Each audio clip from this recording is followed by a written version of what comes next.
Welcome to another edition of the Imagine Exposure podcast. I have some very, very, very special guests. They are a husband and wife team, but I actually have known the husband. We grew up in the same church, literally same town, played on the same football team. Like I said, it's going to be really cool to hear his interaction. But also, I had an opportunity to be in class. This was probably, I want to say this was before you guys got married. This was Dr. Ma's class. Yeah. This is at South Carolina State University. We're in the same class.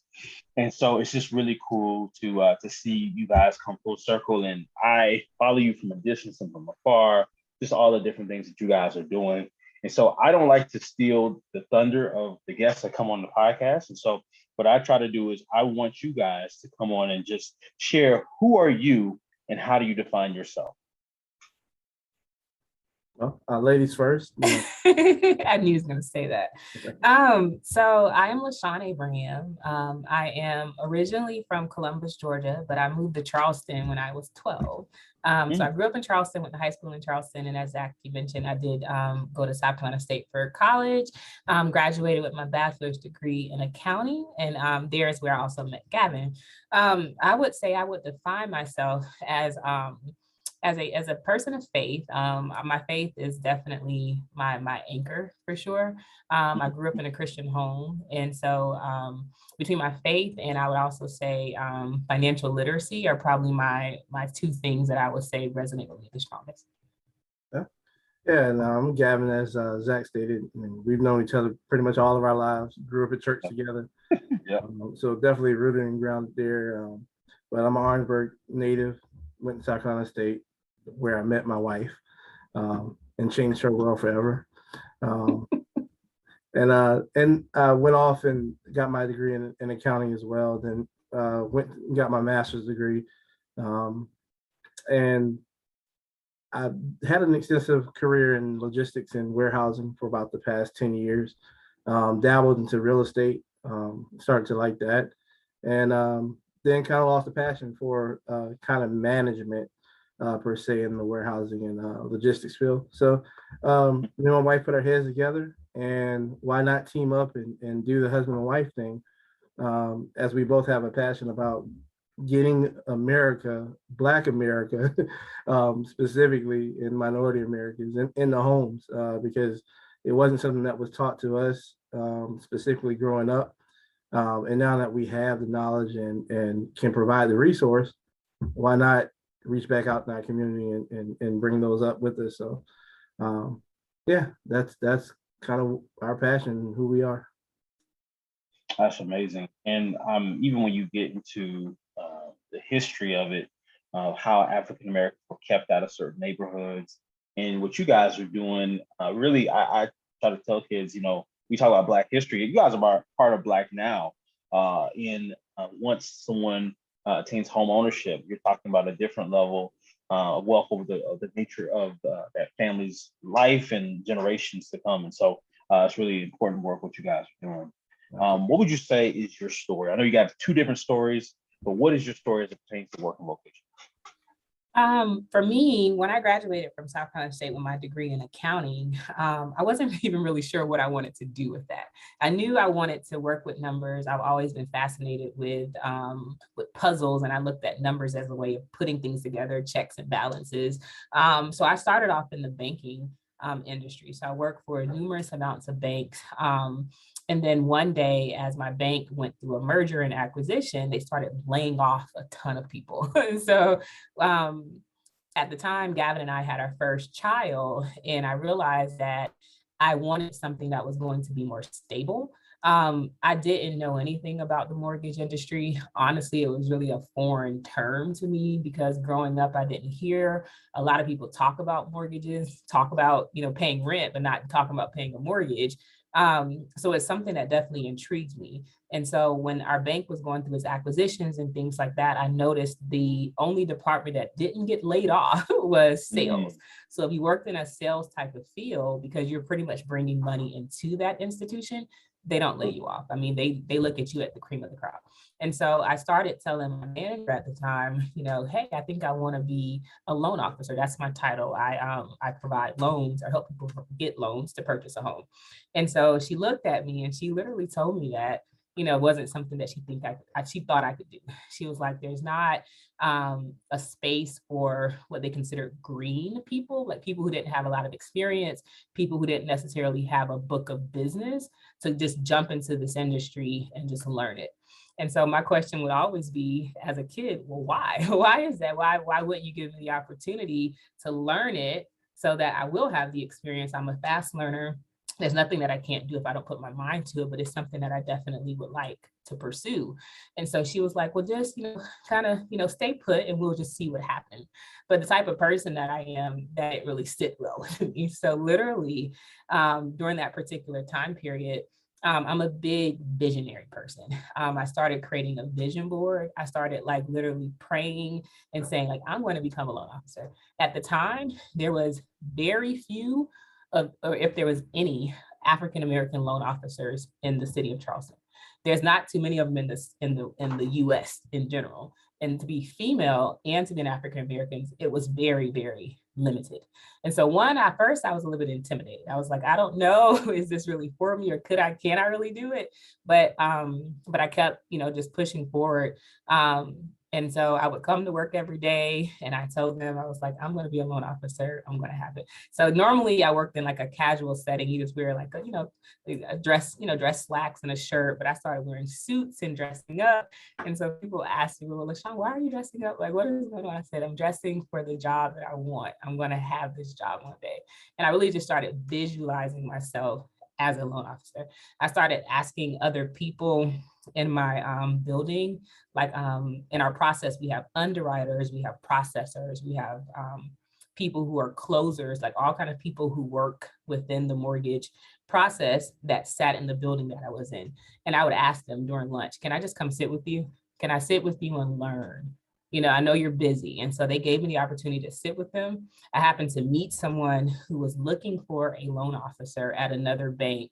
And because I literally told everybody that was in a position of power what I wanted to do. And then when the opportunity arose, that person gave me the opportunity. So he was like, I see the drive in you. And if you have the drive and the passion, I can teach you the rest of the stuff. And I'm so grateful for that opportunity because he did. Awesome. How do I come after that? So literally, I mean, my story is just, hometown boy. Grew up, knew I needed to go to school because mama said you're going to school. I went to South Carolina State University. I originally thought I was going to NASCAR Technical Institute until I found out what I was promised just wasn't reality. So, no better place than home. All my family majority of my family went to South Carolina State. My grandmother worked there. My mom graduated from there. My dad graduated from there, and all my aunts and uncles. Went to school. Always was great in math, similar to LaShan. Of course, I'm better with numbers. But always have been, math has always been a strong point and the thing that I needed to work the least at to be good at it. So of course, what I gravitated to in college. First, I was a math major in computer science, and then somehow gravitated over to the business side, the business school, to where accounting was. And it's like, okay, I can do this. I like what the business school had to offer as far as academia.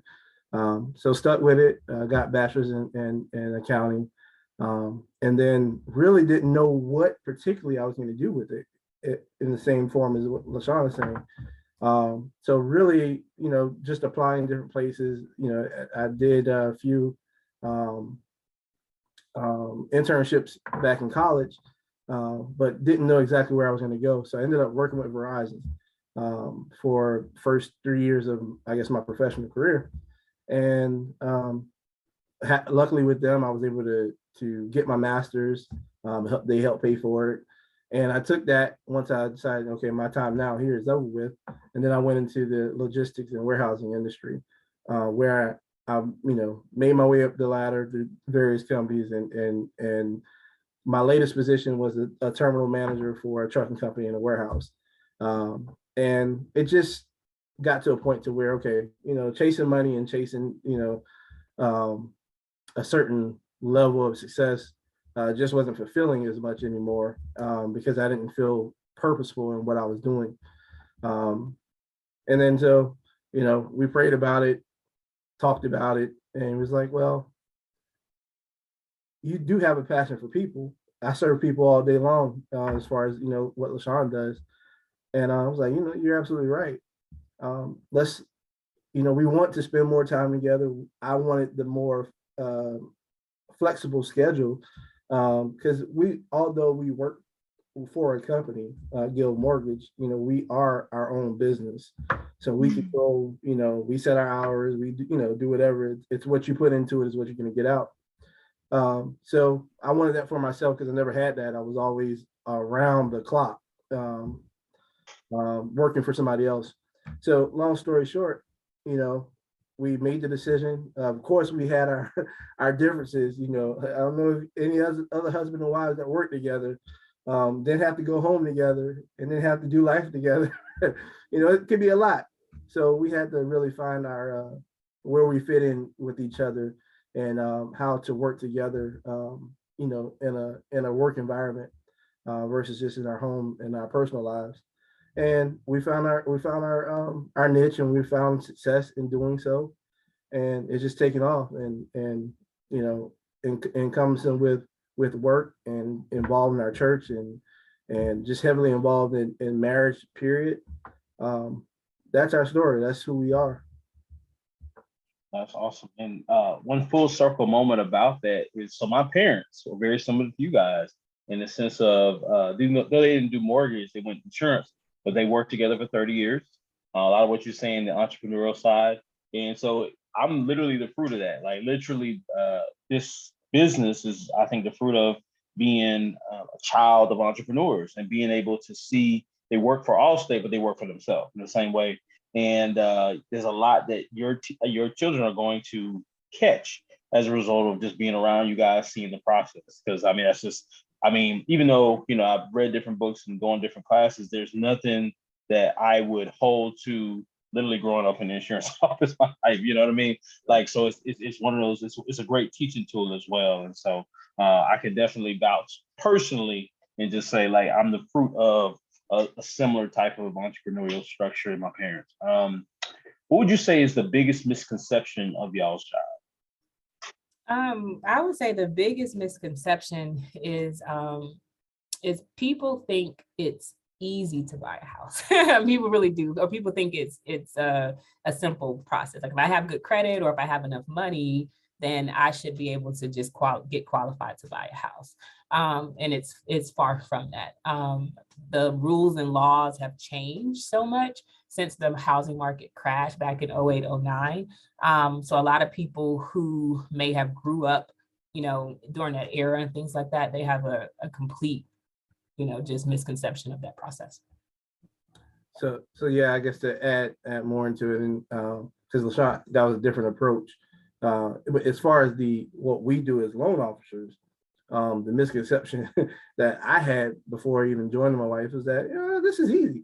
Yeah. Oh yeah. He thought my job was easy. He really said, "I can do your job. Your job is easy." This is easy. And to a point, there, of course, every job does have some things that are easier than others. But specifically for those who, there's no necessary, like LaShan, when she wanted to do this job, there wasn't you couldn't say, I'm going to college to become a loan officer. The misconception is that it's something that we don't know about until we're involved in a home buying process. You don't really know who a mortgage loan officer is until you need a mortgage. Right. Because you're absolutely right. I didn't think about it like that. Yeah, it's just not common. So that's the misconception, is that it doesn't exist for those who aren't seeking a home. And because we aren't taught and normally it'll start from the house, inside the house, where you may be taught about, buying a home or whatever, but you're not taught that in college, or you're not taught that necessarily in high school and as you're developing, unless someone just pulls you aside that wants to invest in you and say, hey, this is what you need to do. So the misconception is that the opportunity isn't there, it doesn't exist, and that's why there's so few Black Americans in this industry, because until we were pulled aside or we learned about this field, we had no clue about it. Well, I appreciate having two different sides of that. You know what I mean? That's multifaceted, multidimensional answer. Absolutely.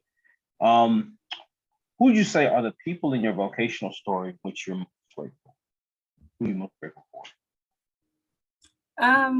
For me, it's a combination of people. I'm definitely grateful for my husband, because he has been supportive of me in this role before we joined up as a team, and just when I was doing it by myself.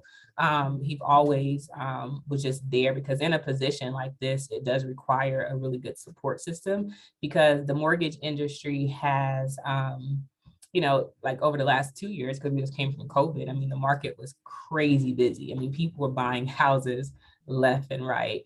And sometimes your hours are all over the place. So it requires either a lot of hours, a lot of time. I mean, we're paid, you're paid on commission. So you don't have, your income could be up and down. It's just all over the place. So having that strong support system there is truly key. My father has always been a key person in my life as well. He's also been very encouraging and always pushing, for his children to succeed in life. And then lastly, I would say those key people in my life who truly gave me the opportunity to really explore this role, someone to truly believe that you could do this. Because I think when you have somebody that believes in you, it really helps you to build that confidence to really be successful in anything that you do. Yeah, I mean, myself, vocationally, I mean, of course, you come across those teachers who, who really invest time in you and who see something special in you. So, I mean, of course, my brain doesn't remember everyone's name, but I know my fifth grade math teacher. I want to say her name was Ms. Green, and then my eighth grade math teacher. It's always the math teachers, because I was so smart in math that everybody knew this. Yeah. So they really made me feel, great about myself, and they always made me feel like I could overachieve or achieve more than what I was doing. So, that just gave me a will and want to, okay, when it comes to something, to go out and give it your all. And the same with, I think I picked that up in football as well. Just with coaches, being motivational, and when you do something great on the football field, being congratulated and uplifted and celebrated. And even, when you don't do something great, someone to pick you up or to correct you and to still give you encouragement, without tearing you down for downfall. So, I mean, really the biggest impacts, of course, having the kind of blueprint just set by seeing family and my mom and things being successful. Of course, being able to follow, the things that they've instilled in me. But I would also say, like I said, coaches and definitely teachers were a big part of that. That's good. That's good. What I try to do is I want young people to be able to see the things that they really enjoy, and to see how those things that they really enjoy now are connected to what they enjoy as adults, and how they can turn those passions into businesses or career, vocation, that sort of thing. And so my question is, how did your childhood passions when you were a kid prepare you for your adult career choice? That's a really good question. And I look at it from a couple of different ways. So in our particular job, and what the role that I play in our team that we do, I've always been a person that was very analytical, and I always, was a person that was a really good listener, and always loved. I used to get in trouble for asking the question why, because I wanted to know why. But in my role that I have today, it serves me very well. I played a lot of crossword puzzle, word searches. I love to search and find and figure out things. And to this day, I still love trying to figure out a puzzle or put something together and piece information together. And the job that I have today, that's what's required. To be a loan officer, you have to have a certain skill set where you have a deep attention to detail. You have to be able to ask those deep questions to uncover a person's need in order to help fit the loan that may work best for them. And so that's how I would probably answer that. Yeah, I mean, myself, childhood things that I just loved was being around other people, being involved in various groups and activities. My mom always kept us busy, so being in social environments to where I'm always constantly dealing with people and getting to understand the differences of people serves me well, because now I can always relate, or I'm very approachable to anyone. I can fit into any conversation in any room. Because the environments of what I was involved in when I was a child, the different social clubs that I was in, different sports that I played, dealt with all different types of people, and dealing with all different types of people now, it just gives me that extra edge and extra attraction to why someone would want to work with me, or why someone would want to do business with me, because I'm relatable, or I know how to talk to them, or I know how to just listen and understand. So I would say that's one of the biggest takeaways. That, and like I said, video games, sport and activities, eating. Believe it or not, who doesn't like to eat? And when we share, recipes, restaurants that we like, just those things that we take, for granted as a kid, or going to a new restaurant or something. As an adult, this is serious. You enjoy those kind of things, because you start developing a new taste for for better things, and we're passionate about food and going to new restaurants. So we're foodies. And I think, like, even the concept of food and business, right? Like, Mhm. who doesn't go to eat? Who doesn't eat lunch or whatever? And that's a great opportunity to develop those relationships. You know what I mean? And to be able to really invest in people. And so I think food is the natural connection for sure. I agree with that. All right. So this next question is about the economy of words. All right. How can you most succinctly say everything that encapsulates your job, right? How would you explain what you do as a professional in one sentence? Then how would you explain what you do as a professional in one word? Okay, ask that question one more time. Okay, all right. Ask me So one question at a time. for sure. So it's the same type of question, but basically the question is, how can you most succinctly say it? Like, I'm trying to think of, like, in content creation world, it's all about the caption. You can create a good caption that says a lot, while people will click on it, that sort of thing. But just, I think sometimes, even when we're casting vision for what we do, and we're talking to a lot of different people, elevator pitch, that sort of thing. And so the first question: how would you explain what you do, all of what you do as a professional, in one sentence? Then I want you to come back and I want you to explain everything that you do in one word. Okay. Got it. You gonna make me go first, Gavin? I guess so. Yeah, I mean, you've been going. So in one sentence, I help people qualify for financing to purchase a home. And then, do you want my one word? One word.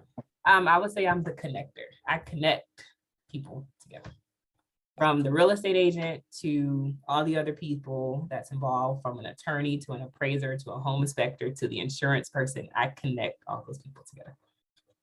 Good. That's good. Myself and my role in our team, I would say I am the, well, let's see.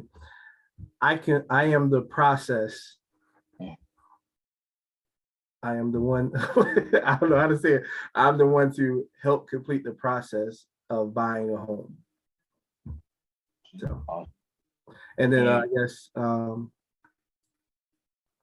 guess my word would be process. Like, because I process. I'm not a processor, but I work.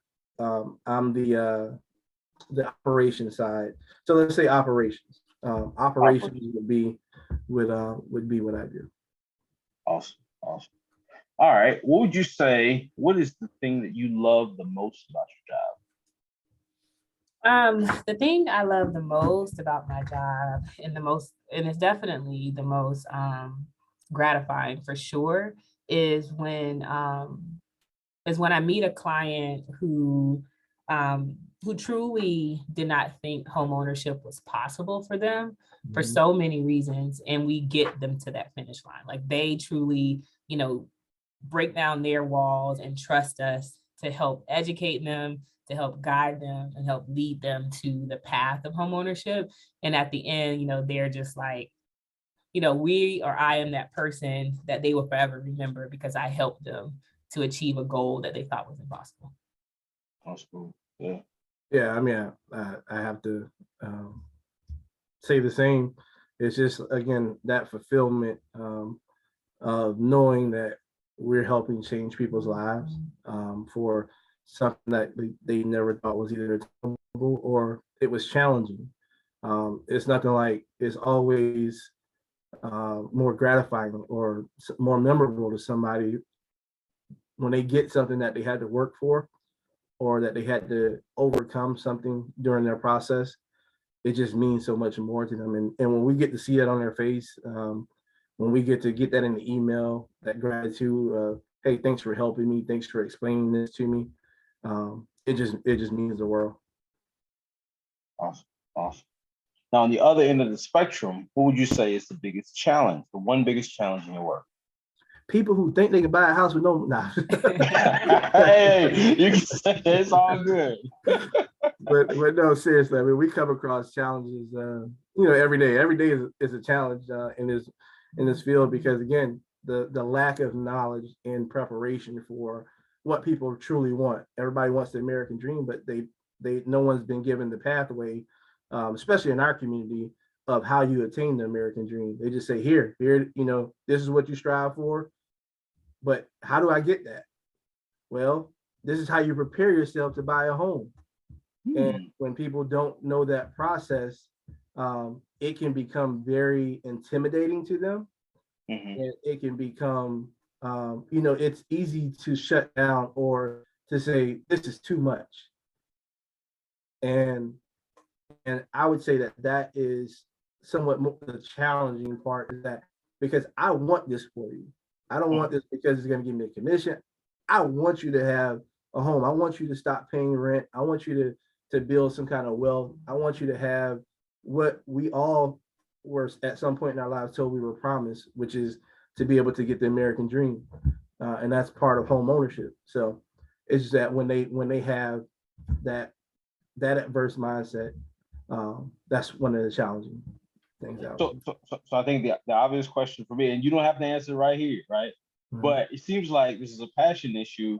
Have you guys ever considered making digital content that explains the pathway to home ownership, that breaks it down on that level, so that you can introduce people and you can kind of walk through the steps, and that's the natural customers? I like. We haven't thought about it in that capacity. That we put out small little videos of content, but you're onto something there, Zach. I mean, maybe we should do, because and to also answer the question, because the way Gavin explained it is exactly how I feel as well, is that this has us, it's kind of like, I feel like we both kind of fell into this unknown world of mortgage and real estate. And because of it, I truly believe and feel that it has truly become like our ministry. Like, this is a ministry for us, because when we meet clients that feel defeated or very intimidated with this process. I mean, literally, it's either we are praying for them, we are counseling them, we're truly pushing them to like, don't give up. Like, yes, this is hard. Yes, they're asking you for another bank statement, or yes, you got to explain something on your credit, but here's the bigger picture. Because kind of what you hit on in the beginning of this is that when a person owns a house, it truly changes the trajectory of their lives and their in generation lives after them. And so really getting people to understand that it's more than just paying for a place to live. It's truly starting that wealth line for your family and for yourself. Mm-hmm. And so when people don't get that, it is frustrating. So, yeah. What steps must a person accomplish to either become certified or respected in this profession? That's really, really, really good. Well, the certified part of it is before I answer that, I would say, like, I wish I knew about this a long time ago, but I didn't. I didn't know anything about being a loan officer, because you don't necessarily have to have a degree at all to become a loan officer. But I do recommend that you have some level of higher post education after high school, because you need to be able to think on a higher level, and also be able to communicate effectively. And I think sometimes that's also taught outside of once you get past high school. But in order to obtain a license as a mortgage loan officer, it really only requires 20 hours of education. 20 hours of education, and you got to pass a federal exam, and that's it. But I think in order to become creditable in this industry, you really have to be educated in your field.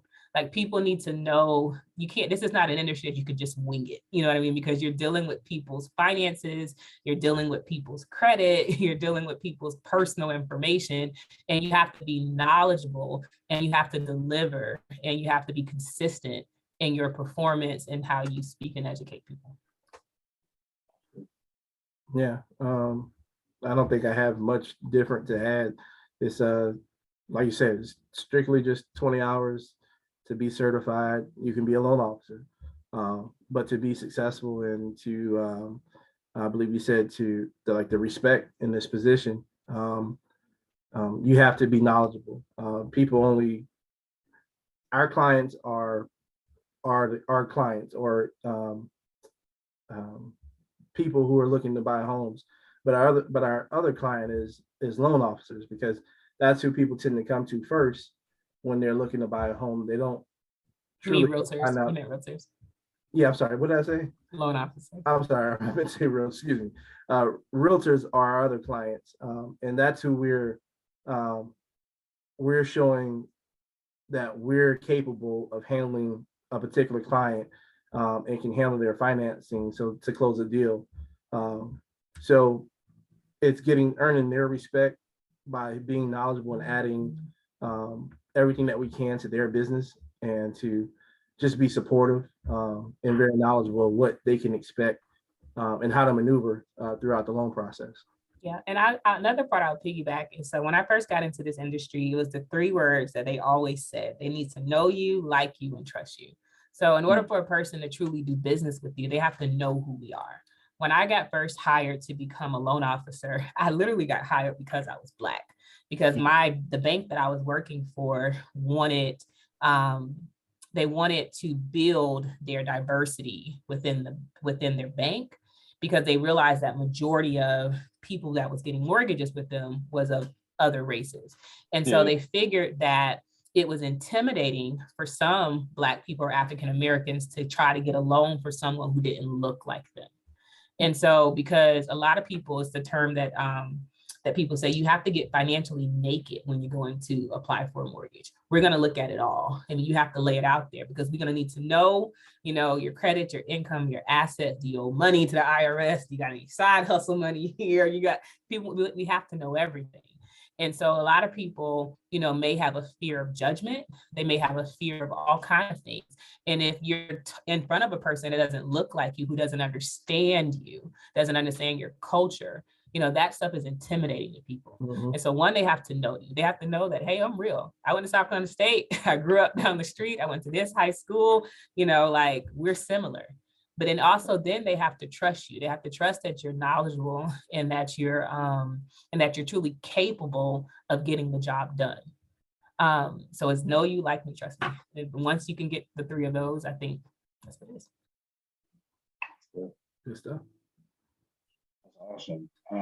And as you guys were talking, I just couldn't help but think about those three professions: mortgage, insurance, real estate, and how we just don't, there's just not a lot communicated, specifically in community of color, about the process. And so I appreciate you guys sharing it. Hopefully, I know it will impact a lot of people's lives and just help us to at least get introduced to what you guys do every day. Okay, this question is important, specifically when we talk in communities of color, because a lot of times we don't talk about money. We don't talk about negotiation, right? And so I think that this is an important conversation for any person to have of any age.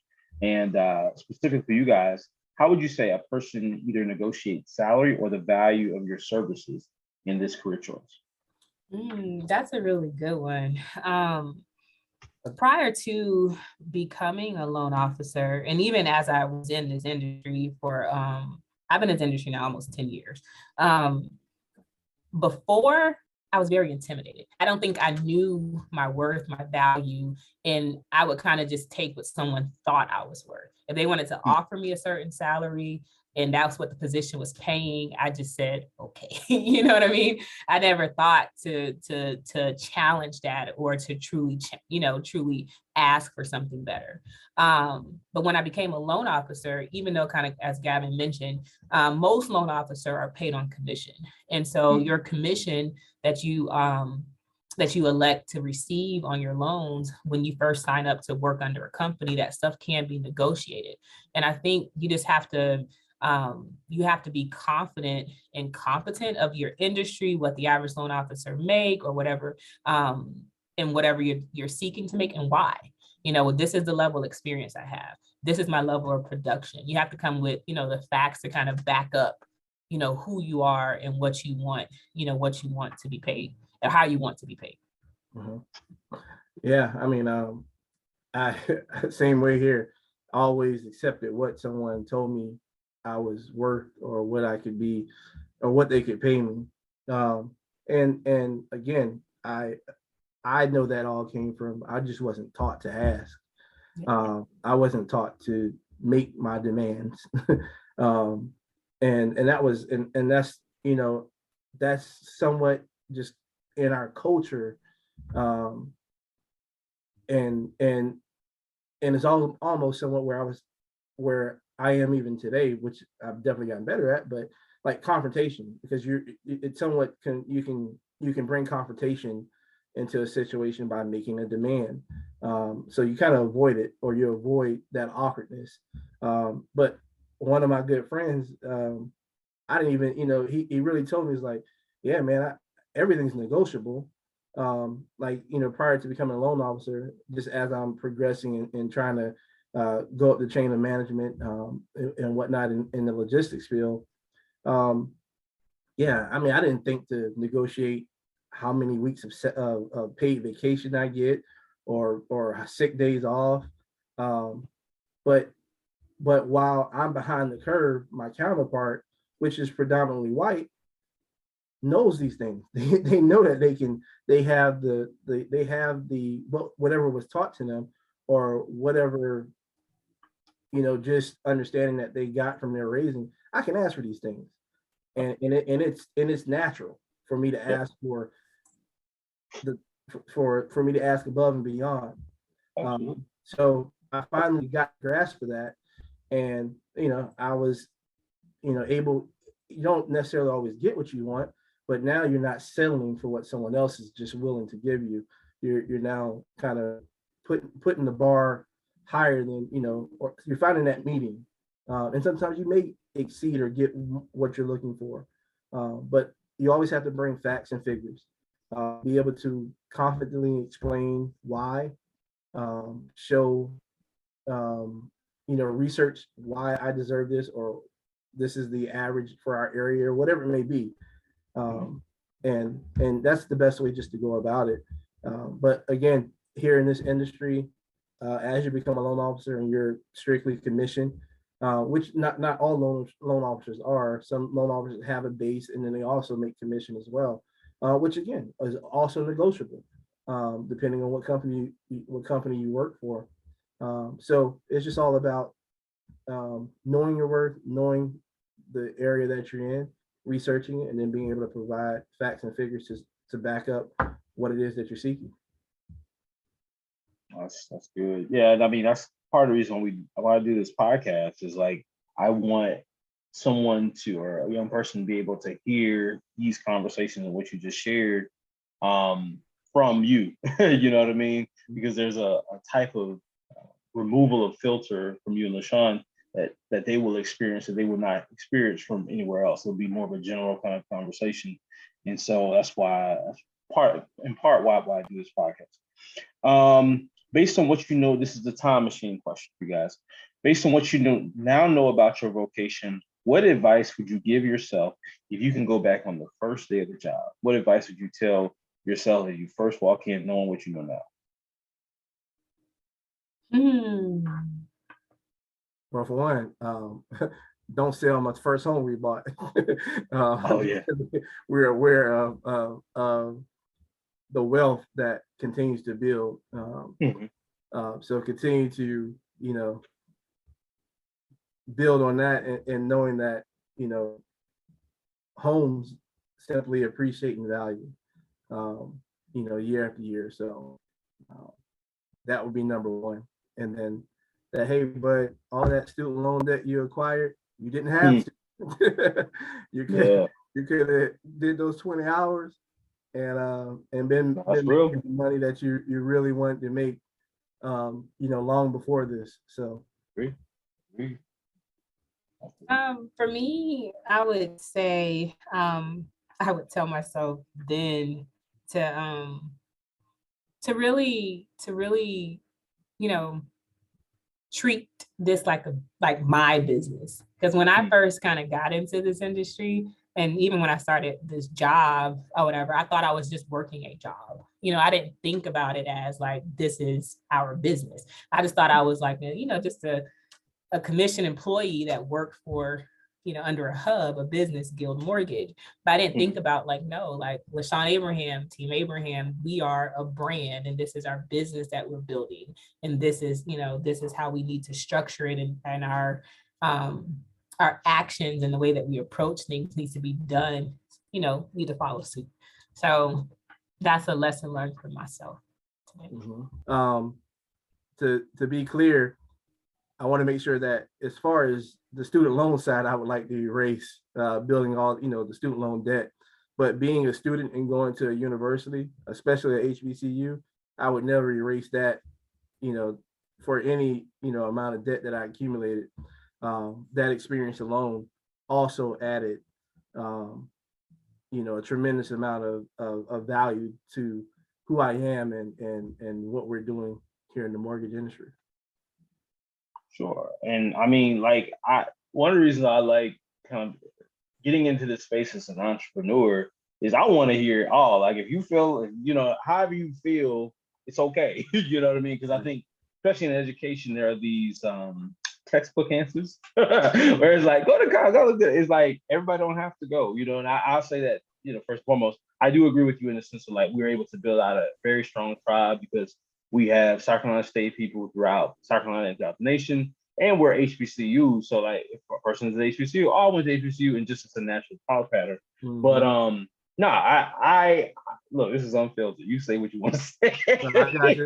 You say what you want to say, because the reality is, like, it's the same with like my dad, he was in insurance. My mom was in insurance, and like the concept was like, oh, like, I mean, I think we did a week. We had Mary Brewer's insurance, a lady who used to teach it. You had to pass certain exams. Once you got it, I mean, you're in the door. So it was just like, I wish more people, and you could be 18 years old and really sell. So it's just like, I wish more people had these conversations. So absolutely. Let's see. How do you prepare to one day transition from your role? How do you guys prepare to one day make that transition, in-game retirement, etc.? Right now, what we're trying to do now is just build both passive residual income and also just multiple streams of income. So that way, when and we're building a team. So it's like a full thing. So right now, Team Abraham is just Gavin and I, but the bigger goal is to eventually grow our team, maybe even one day open our own mortgage company. We have had thoughts of that as well, so that we can leave a legacy. You know, our children can make that choice or decision if they want to come into this industry as well in any different form or facet of it, so that we can continue to, you know, we could exit as we're planning now, you know, while we're in our, you know, mid 30s to do so. Yeah. That end game is just simply to be able to run our business without us involved in it in the day to day. We still, you know, want to continue with our passion for getting people into homes. And as long as we can add people who have the collective mindset that we have and share our values and our and what we're passionate about, I think we're going to put ourselves in a great position to be able to let someone else run our brand that we're out here trying to establish and you know, cement, especially here in the Low Country. But you know, we're going into other states as well. Georgia, we're there. North Carolina, we're coming. You know, like Dion said, I'm coming. So I got 46 other states out there or whatever. I'm coming. Yeah. Would you mind doing this, LaShan? You said 3 things. Whenever I hear a financial literacy term, you wouldn't mind just breaking that down. What do you mean by that? When you said passive income, you said residual income, you said multiple streams. Break that down. What are those? Yeah, so passive income is pretty much like income that you can make while you're not there physically. You know, so this could be something that you have set up and you just, you know, passively getting that income in. It's just, for example, it could be, you know, we have I don't know, I think we thought about like a ice truck. We're not physically there manning it, but people out there using it is bringing in money. Laundromat. Say that again, Gavin? No, I was saying like a laundromat. Yeah, like a laundromat. Yeah, something like that. Something that we're not physically working, but is working on our behalf in the background. Residual income is some type of investment that we can make, whether we buy other real estate, buy other investment properties, and on a monthly basis, that property, because that person is paying rent versus what they owe if there's a mortgage or something like that, and residually we get money every month on that property. And then lastly, multiple streams. So that's just putting it all together with the combination of having a laundromat, an ice machine, properties, or, you know, whether we dabble into the insurance space or one of the spaces that we have, or we're starting to work into a lot, is the education space. I mean, education is definitely near and dear to our hearts. So whether we start creating another stream of income, becoming some kind of a school where we teach, because this stuff isn't taught. You can't go to school and become a loan officer. We don't have, that I know of, here in Charleston or even anywhere in the state of South Carolina, where there is a school, I call it a lending school, a school that teaches you about lending, where you can train to become a loan officer. There's not one that exists. So maybe creating that so we can create another stream of income for us as well.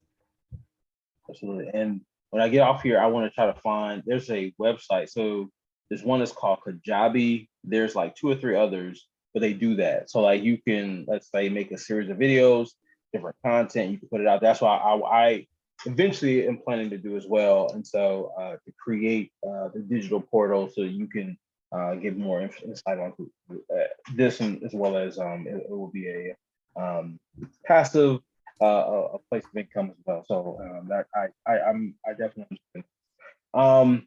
Number 12, number 13. So what we do is we call it Cultivate Countdown. Cultivate Countdown. So the concept is that you're going to go into your work with the essential principles of how to get your work done. Right? 3 steps, 5 steps, 7 steps. Every day you go in with the same deal. And so when you talk about your job specifically, what would you say are several steps that you go in every day, the essentials, if you will, to do what you guys do in the mortgage industry? So one is we start off our day with a plan. Almost kind of like a to-do list. We know exactly the task that needs to get complete today. So we have a meeting. We meet for about a quick, anywhere from 15 to maybe 30 minutes or whatever, and we truly plan out our day so that we can stay on target. The second piece is we time block on our calendars how much time we're allotting to each section of our day so that we can make sure that we're very productive and we're very intentional regarding the task that we're wanting to complete. The third thing is that we're focused. I mean, we cut out the distractions. Like even though we're in the same office, we have separate offices, and we have, so that way we can focus on the task at hand. Those are the big three that we do. What else would you add to that? I mean, the jump ahead, one of the also other important things that we have to do, which it's a constant battle, is we have a cutoff. We have to cut off because this job, it's never ending. And you can easily take it home with you throughout the rest of your evening. And there were times where that was how we lived. But we're definitely better at now cutting off our day. If we didn't get it cut, if we didn't get everything done, of course you have those one-off emergencies, things that need your attention immediately, that you will prioritize and say, okay, I need to take care of this now, or it can wait till first thing in the morning. But it's a key focus because you got to have work-life balance, and we're not living to work. We work to live, in a sense. So that's that. All right, we're coming to the end of the interview. We have two last questions. So this is going to be interesting. We maybe need to just go with two quotes, right? But generally we ask each guest to give that one motivational quote. So we put the Cultivate countdown on the meme, then also the motivational quote is on the meme. So what would you say is your motivational quote, y'all's motivational quote when you go to work? That's a good one. I have several quotes. I have quotes, okay. By the way. Okay, that's cool. That's cool. So one, this is actually, you can't see it, but I have a board back here. So this is a quote by Muhammad Ali that I actually wrote on my board so I can remind myself. It says, if my mind can conceive it, if my heart can believe it, then I can achieve it. Because truly, like I said, I'm a big visualization person. And so I really feel that whatever you can put in your mind and you can visualize it, you believe it, like it can happen. Yeah. Yeah, I think we're just gonna stick with your quote. Okay. Because if I had a motivational quote, it'll say "wing it." ... But